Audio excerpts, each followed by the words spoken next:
Sa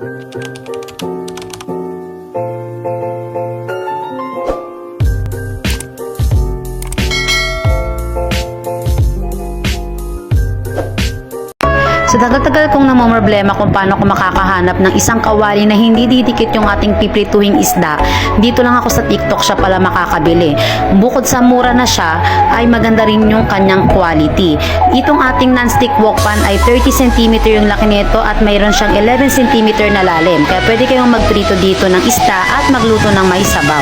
Ang kagandahan dito guys, kung makikita nyo yung ating video, hindi dumidikit yung isda natin kahit na hindi sobrang dami yung mantika at hindi ganun sobrang init yung kawali natin. Doon makikita nyo, no? Tapos yung ating gamit dyan na panandok, walang iba yung ating wooden utensils, guys. Wala kayong ibang gagamitin dyan kundi wooden para maingatan yung ating non-stick wok pan na hindi magagasgasan. Pero guys, dito sa video ko, gumamit ako ng stainless na panandok niyan dahil ang hirap-hirap talagang gumamit ng wooden. Aminado tayo dyan, alam ko naman, alam nyo yan, sa mga nagpiprito dyan ng isda, ang hirap gumamit ng wooden utensils, lalo na sa pagbabaliktad ng isda. Pero wag kayo mag-alala dyan guys, no? Iniingatan ko yung ating kawali na hindi magasgasan ng ating stainless na panandok.